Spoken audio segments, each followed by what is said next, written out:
Muito boa tarde, Brasil. Muito boa tarde, Brasil. Está entrando no ar o Alerta Total. A partir de agora, os principais fatos e acontecimentos em todo o Brasil. E você vai ver no programa de hoje. Você é a favor ou você é contra a redução da maioridade penal? Nós vamos falar sobre este assunto. Vamos mostrar para vocês que em países desenvolvidos, a idade começa lá aos 12 anos, já é considerado maioridade penal, já é considerado maior.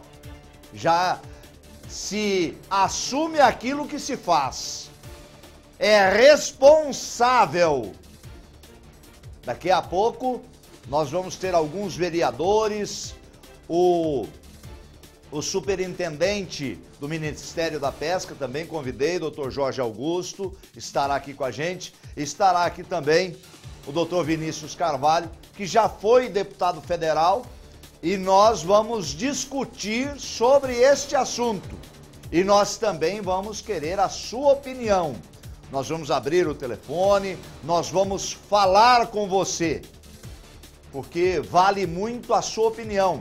A partir da semana que vem, nós vamos começar um abaixo-assinado em todo o estado de São Paulo.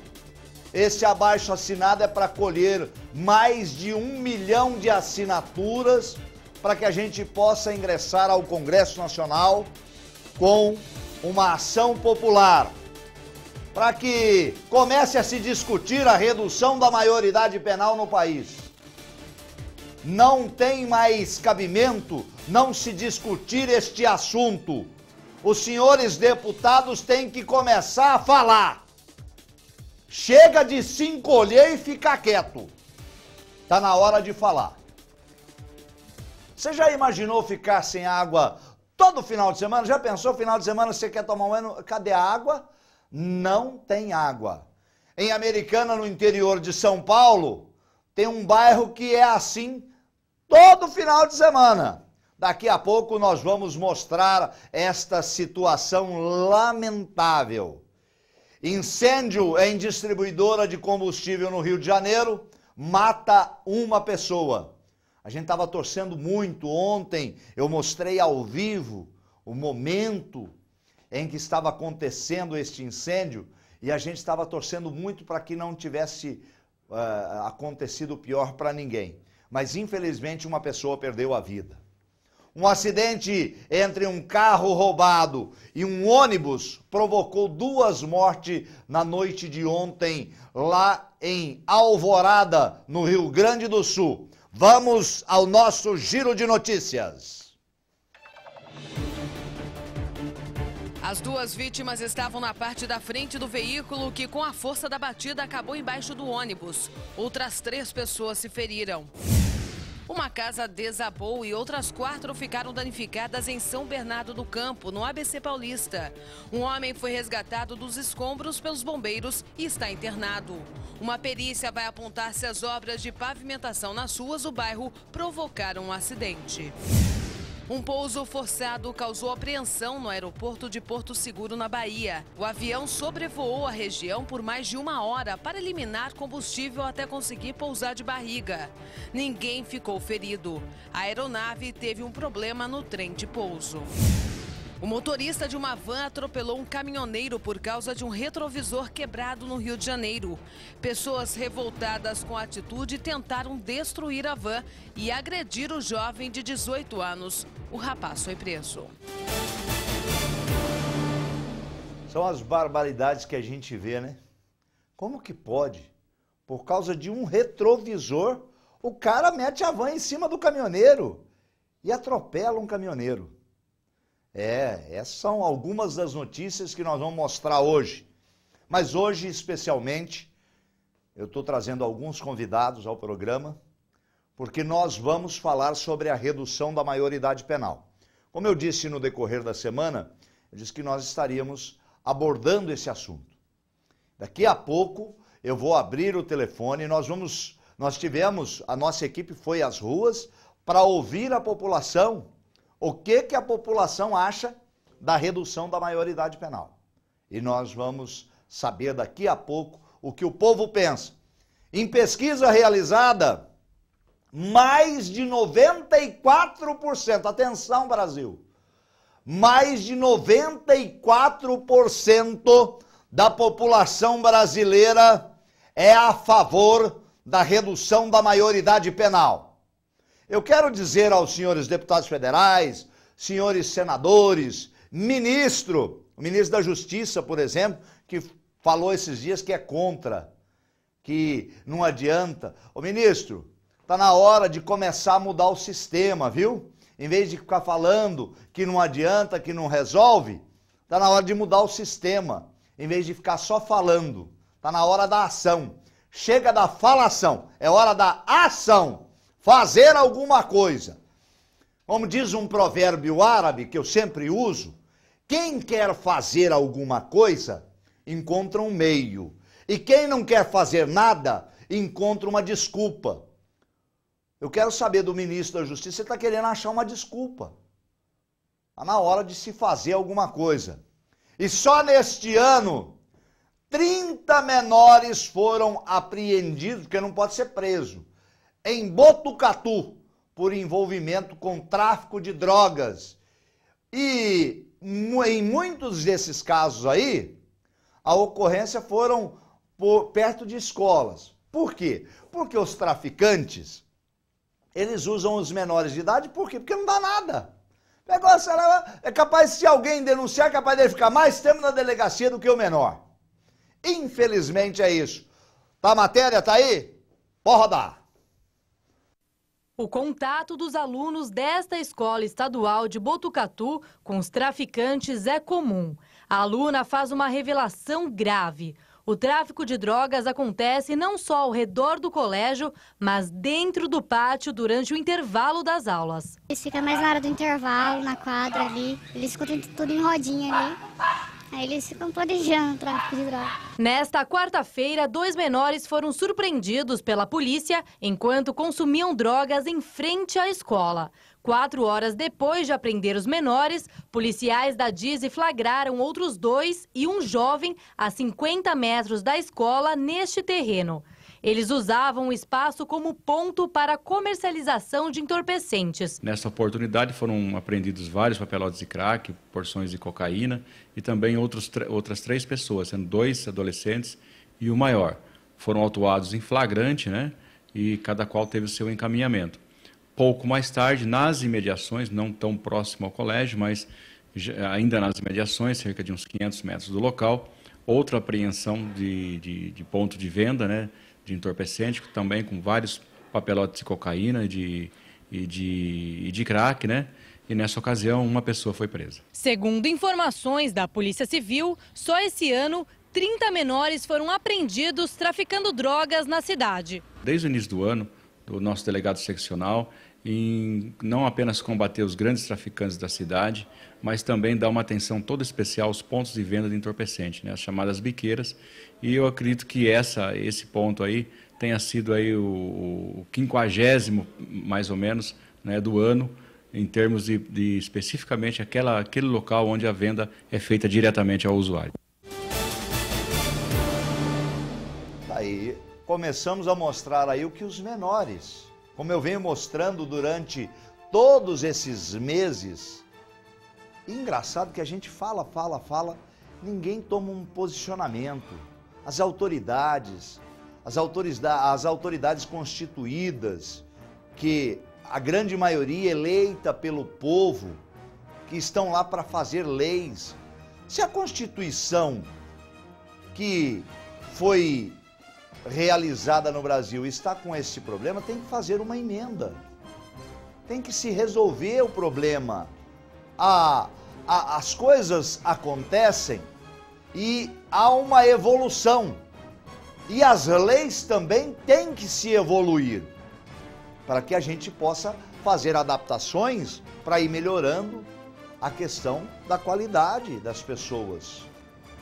O que há 40 anos se pensava, não se pensa mais. As coisas mudam com o decorrer dos anos.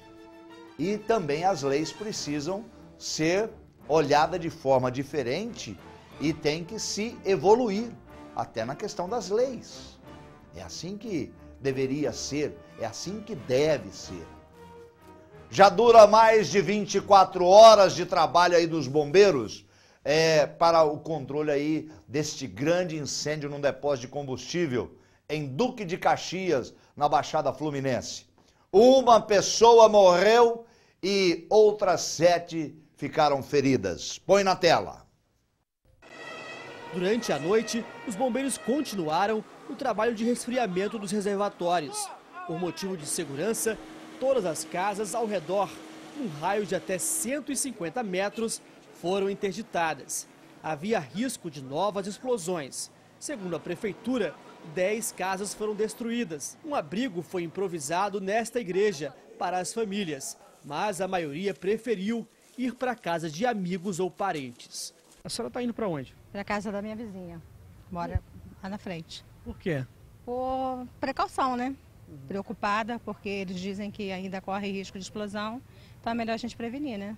De acordo com a prefeitura, pelo menos 10 famílias estão desalojadas, as casas foram interditadas e uma dessas famílias é a de Dona Luzinete, que mora aqui no bairro há mais de 40 anos. Ela tem 60 anos e estava dormindo quando ouviu a explosão, né? Não tenho mais nada, não tenho lembrança de nada, não tenho nada dessa vida que possa ter. Tá tudo retorcido. Se você entrar, é difícil ver um homem chorar. Mas eu no estado que me encontro, se você ver, você chora. Por 10 minutos, mais ou menos, eu não estaria aqui agora. Porque explodiu um tanque que estava estacionado bem na frente da minha casa, carregado de gasolina. O fogo incendiou o tanque, esparramou gasolina por a rua abaixo e incendiou a minha casa e outras mais. O depósito de combustíveis, instalado numa área residencial de Duque de Caxias, na Baixada Fluminense, ficou destruído. Várias casas foram atingidas. A equipe do repórter Sérgio Frias foi a primeira a chegar ao local.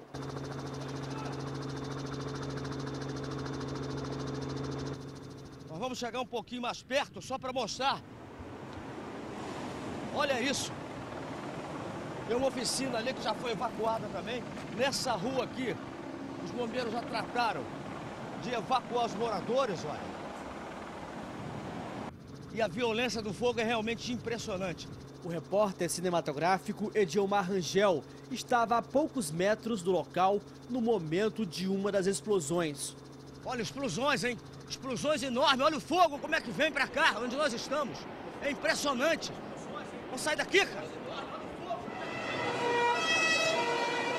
Os bombeiros chegavam a todo instante e tiveram dificuldades para controlar as chamas. Sucessivas explosões aumentavam o perigo. Gritei para minha neta e minha mãe, corre, pelo amor de Deus, sai de dentro de casa. Eu ia fazer o quê, moça? A única coisa que eu peguei foi documento. O calor derreteu caixas d'água. A repórter Carolina Novaes acompanhou o drama dos moradores. Assustados, moradores buscaram refúgio. A gente estava trabalhando quando o pessoal começou a gritar, dizendo que tinha pego fogo na Petrogold. Aí a gente saímos. Quando eu saí, que eu vi, estava uma fumaça, um fogo muito intenso. Eu falei, não, filha, vamos pegar todo mundo, vamos fechar a casa e vamos embora.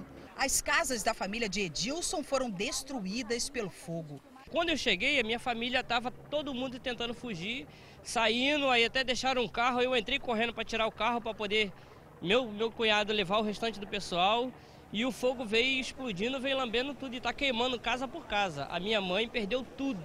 Depois de mais de 12 horas, as chamas continuam intensas. Eram 6 reservatórios com mais de 500 mil litros de combustíveis. A distribuidora tinha autorização da Agência Nacional de Petróleo para funcionar desde 2009. Mas a Prefeitura de Duque de Caxias alega que o documento não é válido. Se essa licença não pode ser dada e você deu, ou é por amor ou por dinheiro. Um funcionário da distribuidora, Gelson da Silva Ferreira, de 43 anos, foi socorrido, mas morreu no hospital. Outras 7 pessoas ficaram feridas, entre elas 2 bombeiros que inalaram muita fumaça. O secretário estadual do Ambiente disse que o local havia sido interditado ano passado. Eles estão funcionando com base numa liminar. Nós exigimos uma análise de risco. Essa análise foi rejeitada pela INEA formalmente. Não foi a gente que se instalou em volta da firma. Foi a firma que se instalou no meio da comunidade. A prefeitura não sabe informar quantos depósitos iguais existem hoje no município, mas disse que a partir de agora vai fiscalizar se as empresas têm ou não autorização para funcionar. Ontem, quando eu coloquei essa matéria no ar, nós entramos ao vivo, inclusive no momento da explosão, nós estávamos ao vivo mostrando o que acontece. Eu disse, alguma coisa está errada. Ou a empresa chegou antes do bairro residencial, ou deram licença para instalar uma empresa de altíssimo risco num lugar que não era para instalar. Tá aí, ó, tô mostrando para vocês, inclusive nesse momento, esse é o momento da explosão, que voou combustível em outras residências e começou a pegar fogo ali, ó. Nesse momento ali, voou combustível a mais de 200, 300 metros de distância. E aí eu pergunto, vem o secretário do Meio Ambiente, o Carlos Mink, dizendo, olha, ela estava funcionando sob liminar, mas não pode. Se existe um risco eminente, como que você deixa uma empresa funcionar? Você tem que ir lá e lacrar a empresa. Não tem que funcionar. E agora? Não vou falar de bens materiais, mas uma pessoa perdeu a vida. E aí? A responsabilidade é de quem? É de quem deu a liminar para que ela continuasse brigando? É do Estado? É do dono da empresa? É de quem? Aí, você está vendo aí? Caixa d'água derretida? Isso é o calor. E a coisa foi terrível. Como disse essa moradora, falou, olha, não foi nós que invadimos o local, não foi nós que chegamos depois da empresa, foi a empresa que chegou depois da gente. Alguém autorizou a empresa lá. Conseguiu liminar, mas alguém autorizou lá atrás. E precisa ver de quem é a responsabilidade e cobrar a responsabilidade de quem quer que seja. Tá aí, não se pode. Empresa de combustível tem que estar em local onde não tenha residência perto. É simples, é óbvio. E se tiver, tem que tirar. Aonde tem essas empresas, tem que tirar, tem que mudar o local. Voltando a falar da região do interior do estado de São Paulo, você já imaginou ficar sem água todo final de semana? Pensou todo final de semana, sábado, vou tomar um banhozinho, aí você abriu o chuveiro, cadê a água? Não tem água. Em Americana, aqui no interior de São Paulo, tem um bairro que é assim, todas as sextas, sábados e domingos, não tem água, falta água.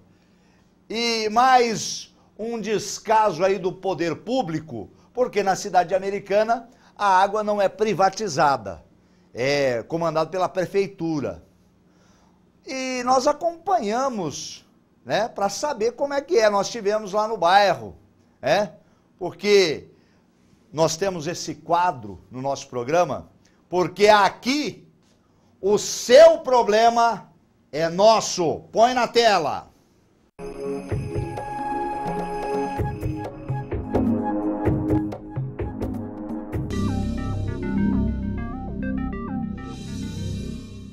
É só abrir a torneira para constatar o problema. A falta de água no Jardim América, em Americana, no interior de São Paulo, deixa os moradores revoltados. É que mesmo sem água, a conta vem todos os meses, para tomar banho, cozinhar ou lavar a roupa. Quem mora aqui precisa mudar a rotina. O bairro todo aqui sofre com essa falta d'água.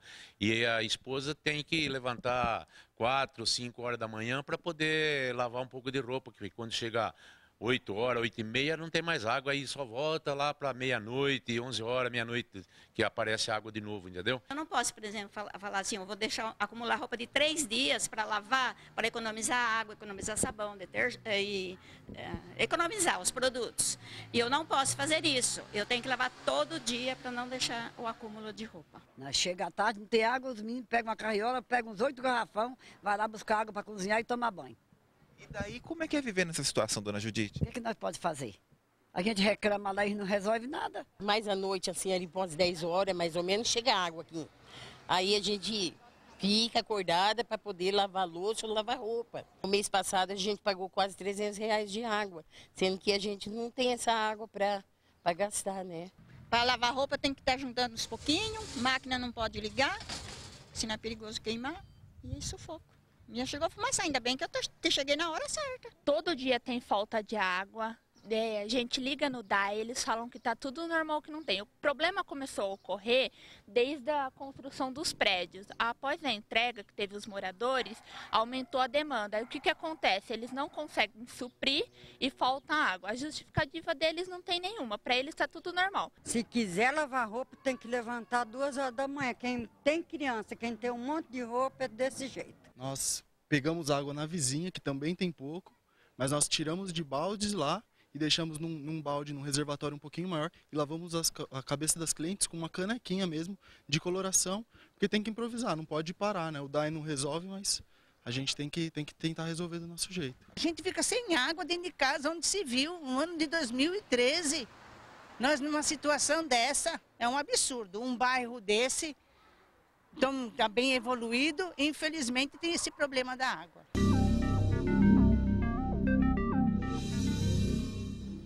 Tá aí. Esse é o problema na cidade de Americana, no Jardim América. Lá falta água sexta, sábado e domingo. E durante a semana também. Você vê que tem que levantar cedo, porque senão não tem água.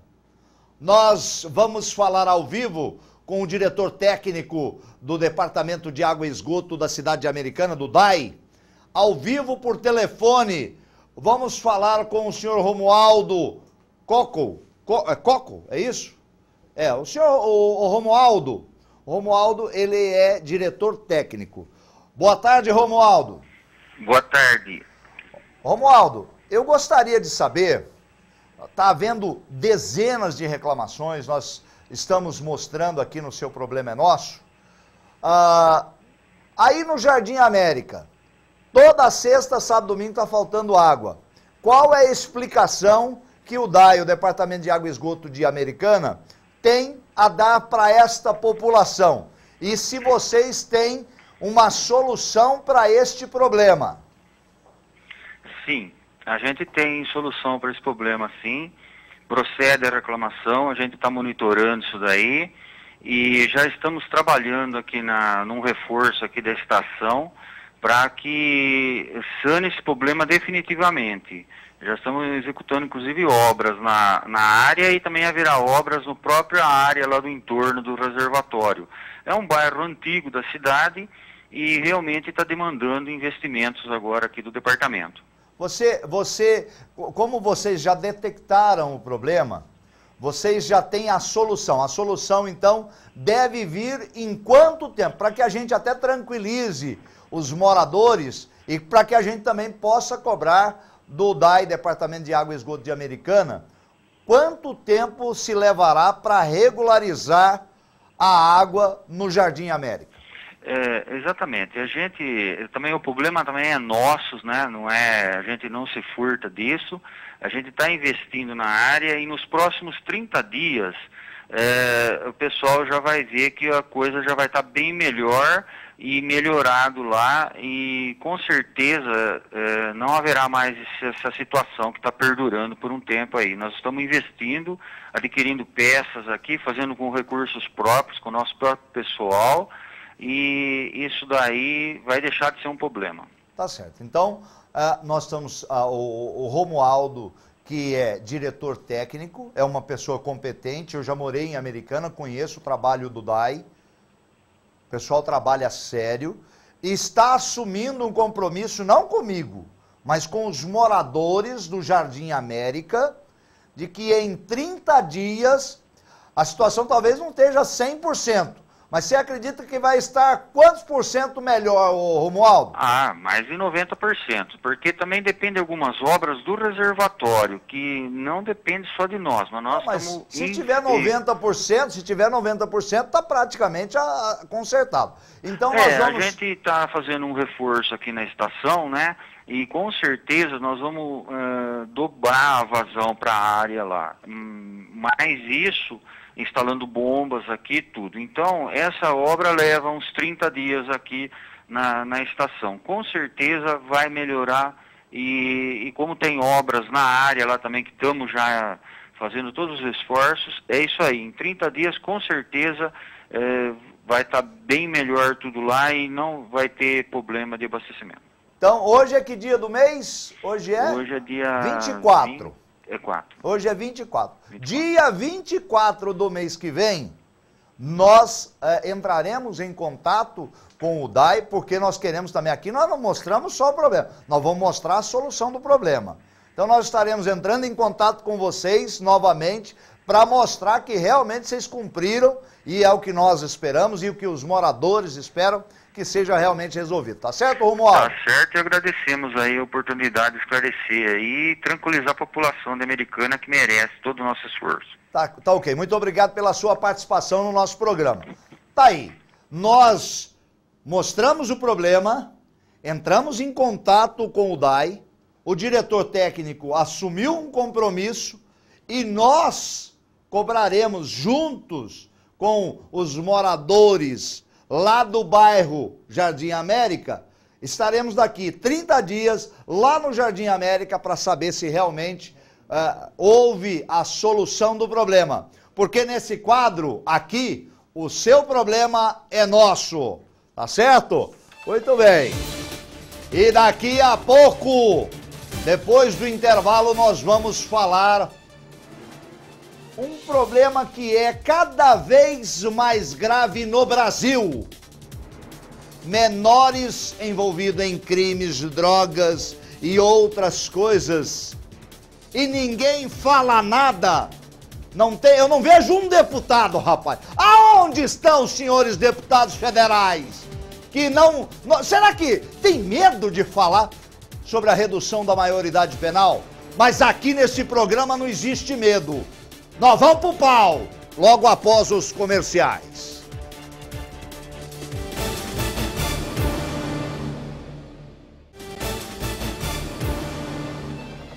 Muito bem, são 12 horas 33 minutos. Vai pular agora, por isso que eu já falei 33, tá certo? Olha, não é de hoje que a gente vem falando sobre a redução da maioridade penal. Só que chega uma hora que a gente cansa só de ficar falando. Parece que a gente fica aquele gravador que só repete, parece papagaio falando. Ah, redução da maioridade penal. Só que, meu amigo, chega uma hora que você tem que fazer alguma coisa. Eu disse agora há pouco sobre um provérbio árabe que sempre diz: quem quer fazer alguma coisa encontra um meio, e quem não quer fazer nada encontra uma desculpa.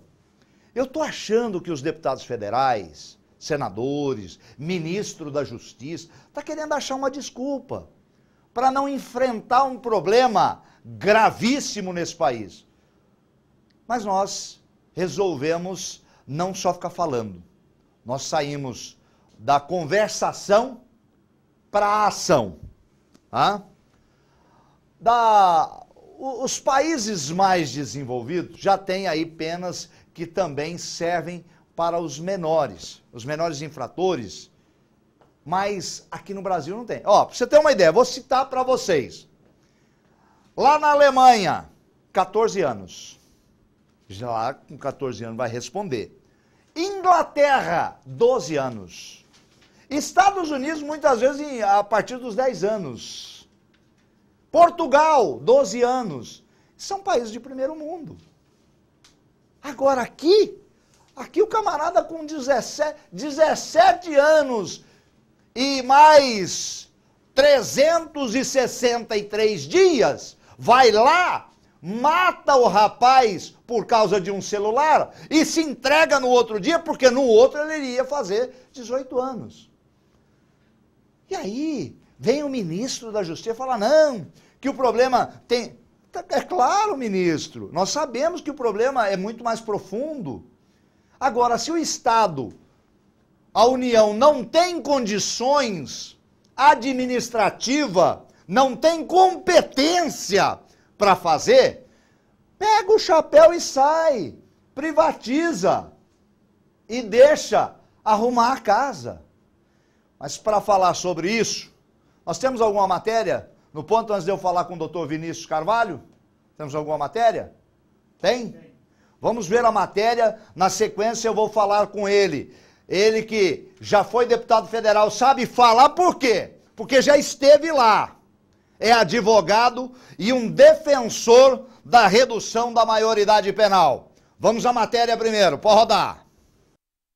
Vitor Hugo Deppmann, 19 anos, foi vítima e protagonista de uma tragédia. Os pais do rapaz estão arrasados. Ele era uma criança espetacular. Ele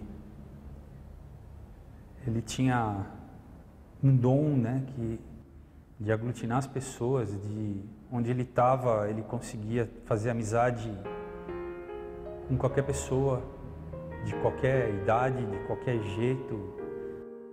Carinhoso, amoroso, um coração imenso, alegre, feliz, de bem com a vida.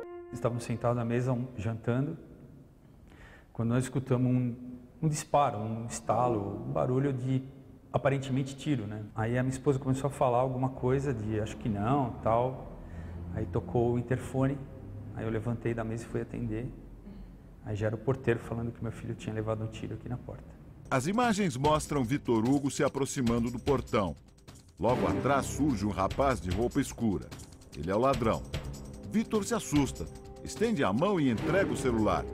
O ladrão pega o aparelho e logo em seguida aponta para a cabeça de Vitor. Atira e foge. Para o delegado, as imagens provam que Vitor Hugo não reagiu. O que eu percebo ali é que ele quer entrar no prédio. Ele entrar no prédio. Ele está aflito. Ele não está reagindo. É uma reação passiva. Quer dizer, ele quer, na verdade, fugir, não é atacar. Os pais de Vitor Hugo concordam. Ele executou meu filho. Ele não é um criminoso normal, ele não é um ser humano normal.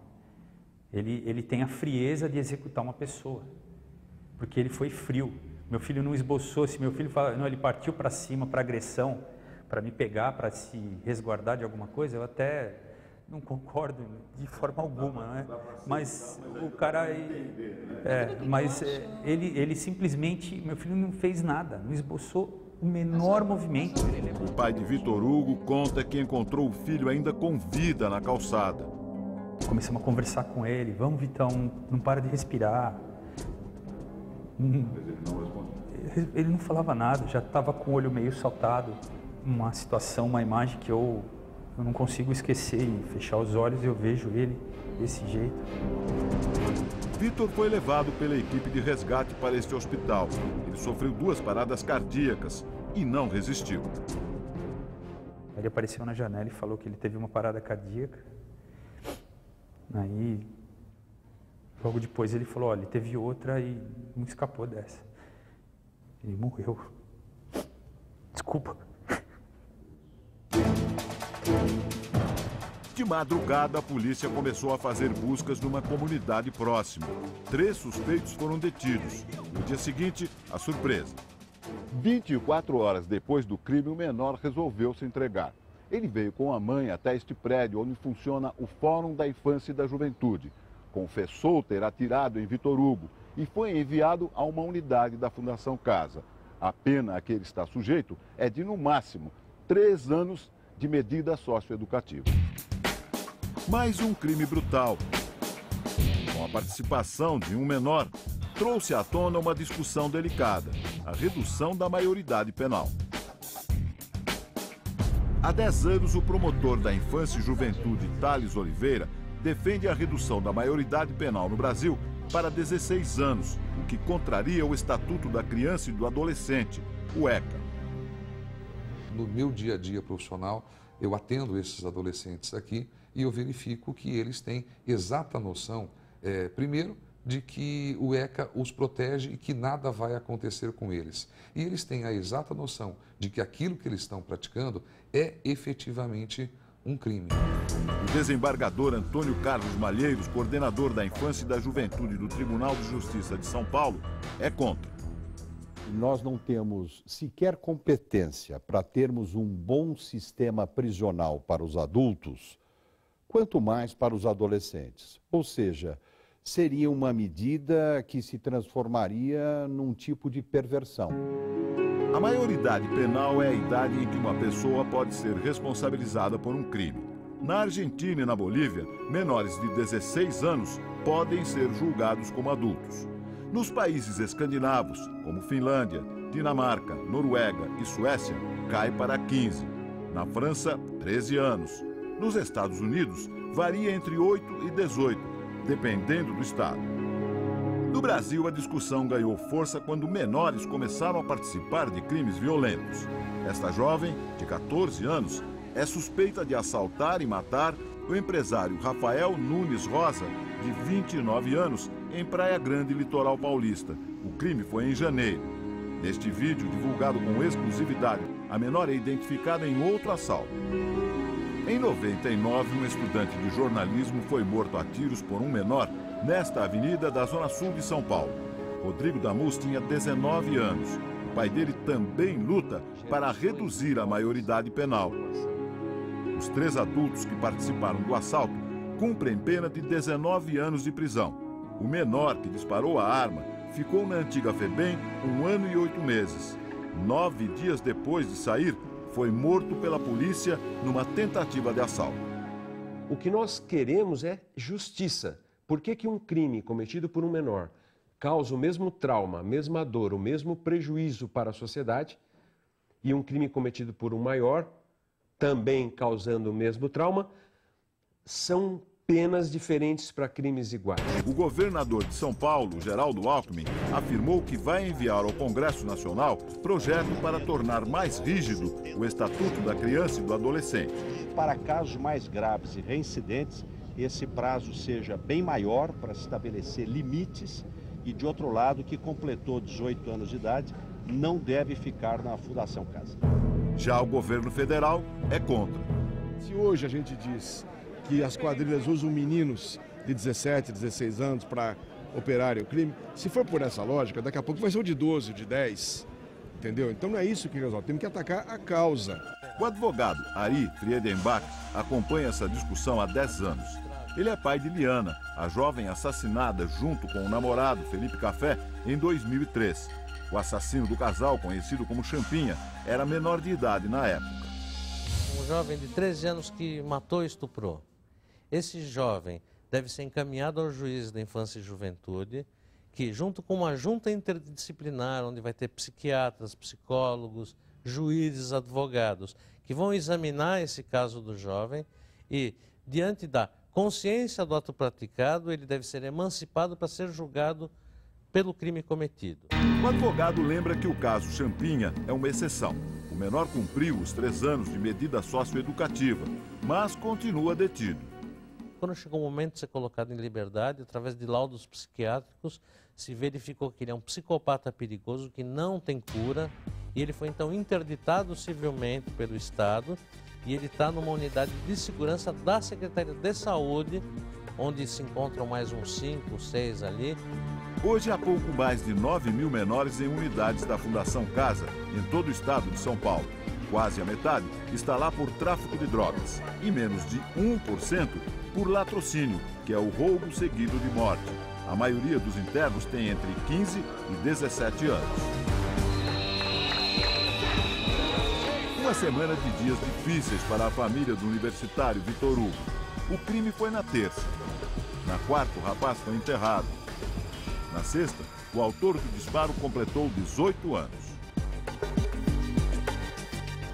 Eu gostaria que a morte do meu filho não fosse só uma estatística da polícia. quero que ele fosse marque a sociedade, que sirva como um marco de mudança. Acho que a gente precisa se mobilizar.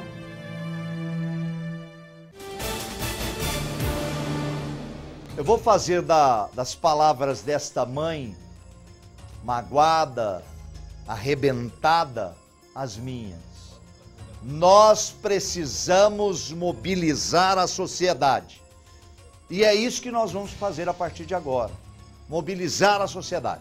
Eu estou recebendo aqui, quero mostrar aqui e agradecer e cumprimentar meu amigo Vinícius Carvalho. Prazer nosso. Que veio de São Paulo, ele que já foi deputado federal, é advogado, conhece das leis e conhece do Congresso Nacional para falar sobre isso. Estou recebendo também, queria que entrasse aqui, o superintendente do Estado de São Paulo do Ministério da Pesca, doutor Jorge Augusto, seja muito bem-vindo, muito obrigado.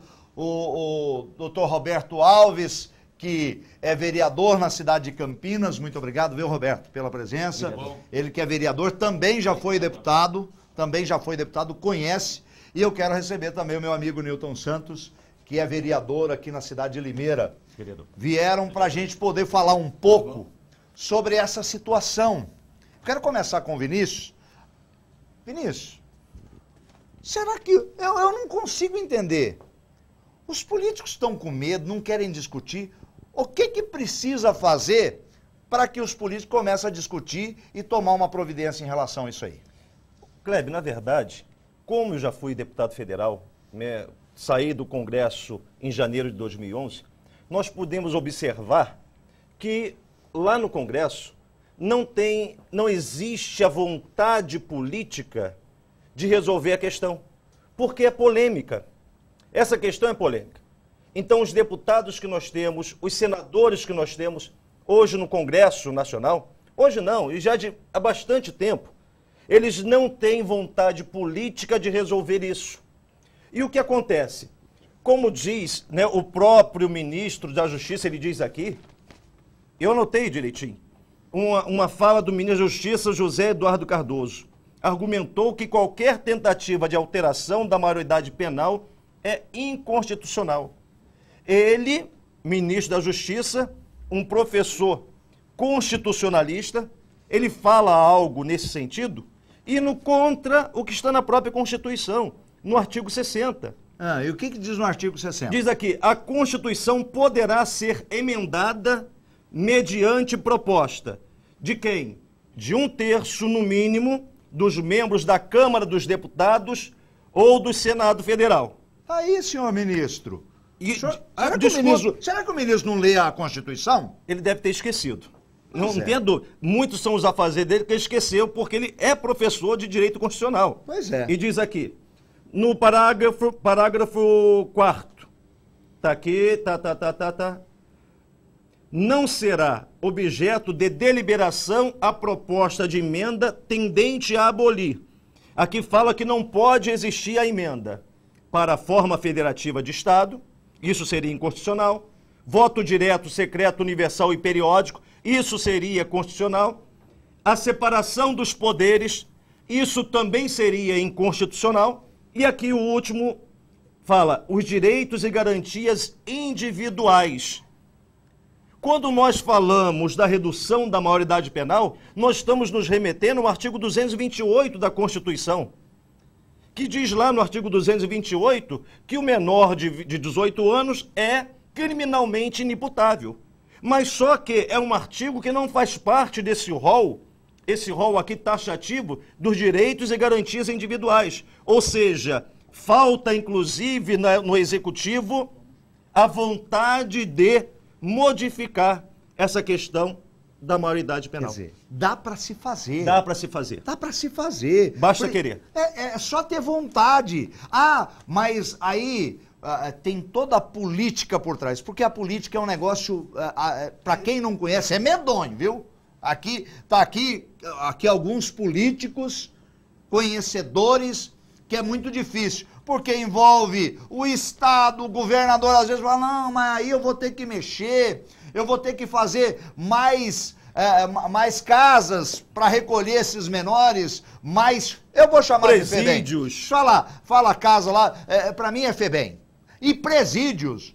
Na verdade, o que deve ser feito, o menor tem que ter a redução e tem que dizer o seguinte, olha, você vai ficar na Fundação Casa durante este período, mas você já vai pagar a sua pena integral. Não importa, você cometeu um latrocínio, matou um rapaz, como nós acabamos de ver aí, esse rapaz aí, ó, matou, vai ficar um dia só, e a ficha do cara, não, você não vai ficar só apenas 3 anos, você vai ficar 20 anos na cadeia, você vai sair da Fundação Casa e vai pro presídio, e vai pagar a sua pena, porque não é justo a mãe e o pai perder um filho de forma tão brutal, e o assassino na rua dando risada da nossa cara. Então é isso que nós não podemos admitir. Doutor Vinícius, eu vou ter que fazer um intervalinho rapidinho. Quero agradecer mais uma vez o doutor Jorge Augusto, que veio também, o doutor Roberto, meu amigo Newton Santos, que eu vou chamar de Newton Santos, porque eu tenho mais liberdade com ele, né? Brigo muito com ele aqui na cidade, né? Então, eu quero agradecer a vocês e nós vamos... Eu quero não só fazer essa discussão hoje, eu quero fazer essa discussão porque a partir da semana que vem, nós vamos para esse abaixo-assinado, vamos colher mais de 1 milhão de assinaturas, todos aqui, esses vereadores e vereadores do estado inteiro do PRB, que é um partido que está se mobilizando para ajudar a população, e nós vamos abrir espaço e nós vamos fazer esse abaixo-assinado com a ajuda de vocês. Inclusive, eu como membro da Executiva Estadual do PRB, nós juntos estaremos levantando esta bandeira, carregando essa bandeira. Junto. Porque tem muita gente que levanta, mas não tem coragem de carregar. Tá certo. Entendeu? Coragem para carregar essa bandeira, nós temos. Então, por isso que nós estamos juntos, solidários, porque 93% da população entrevistada quer a redução da maioridade penal. Então, meu amigo, não tem o que fazer. Eu vou para o intervalo e volto rapidinho.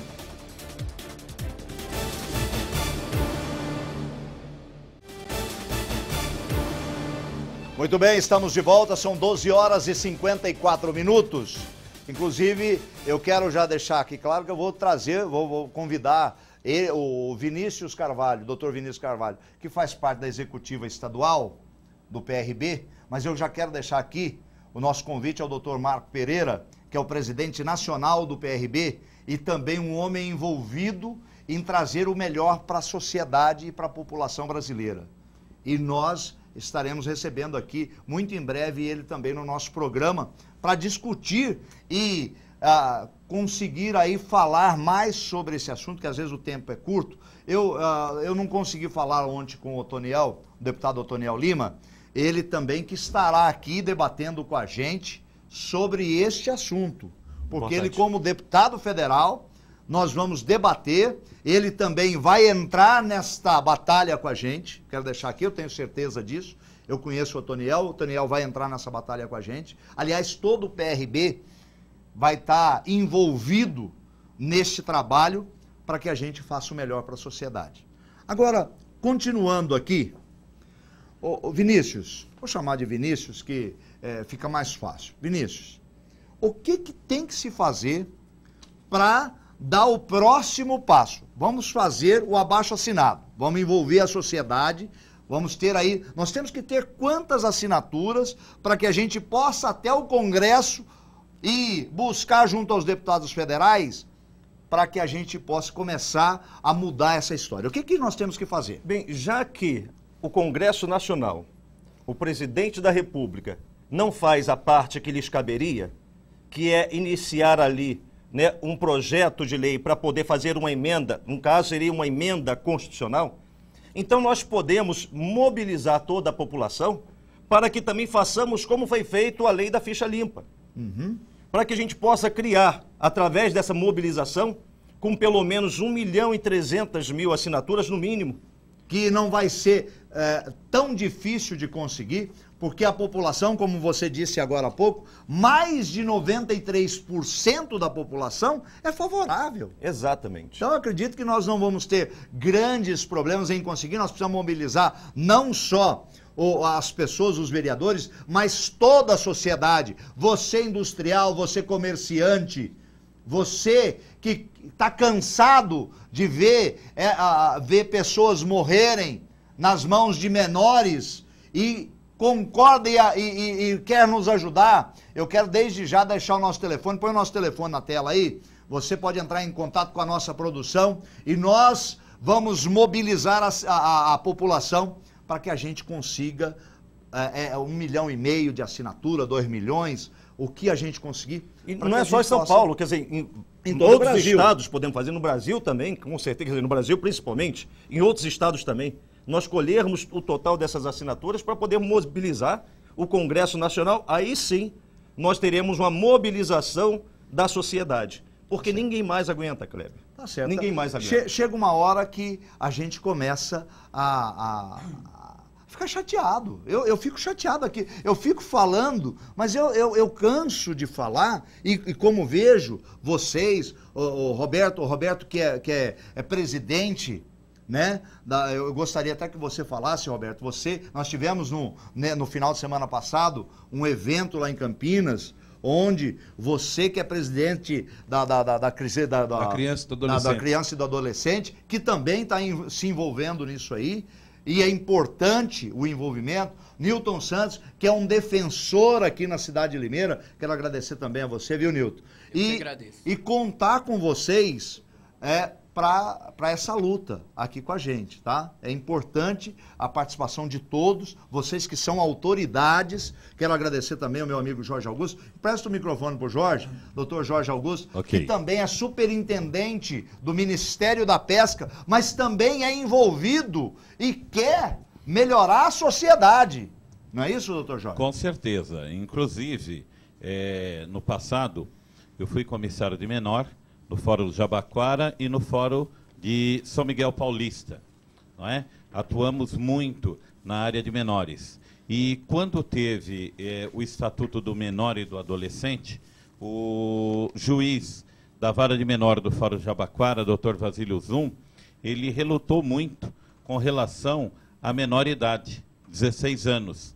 Porque eu acho um grande absurdo que se pode ser um menor de 16 anos, Kleber, Vinícius e colegas aqui presentes, e telespectadores, votar por um cargo tão importante que é de presidente da República, de senador, de deputado federal e de outros afins da sociedade, e não tem a responsabilidade criminal. Isso é um absurdo. Tá certo. Isso nós temos que rever e fazer essa redução, Kleber. Infelizmente, o meu tempo acabou. Nós temos que... O pastor Misael está vindo aí com o programa dele, mas eu quero já deixar o nosso programa vai estar durante a semana que vem já preparando e mostrando todos os vereadores, toda a sociedade mobilizada para este abaixo-assinado. Nós vamos começar provavelmente no início do mês e nós vamos colher a assinatura. Nós precisamos do apoio de todos vocês. Quero agradecer ao doutor Vinícius Carvalho pela presença. Eu que agradeço. Muito obrigado por estar aqui esclarecendo a população. Quero agradecer ao doutor Jorge Augusto, muito obrigado pela vinda. Meu amigo Roberto Alves, que também já foi deputado e agora é vereador na cidade de Campinas, muito obrigado pela presença. E o meu amigo Newton Santos, que é vereador na cidade de Limeira. Eu que agradeço e pode contar comigo. Tá aí. Nós começamos essa mobilização contando com você. A você de casa, o nosso muito obrigado. Que o Deus de Abraão, Isaque e Jacó esteja com você, com toda a sua família. E até segunda-feira, se Deus quiser. Tchau.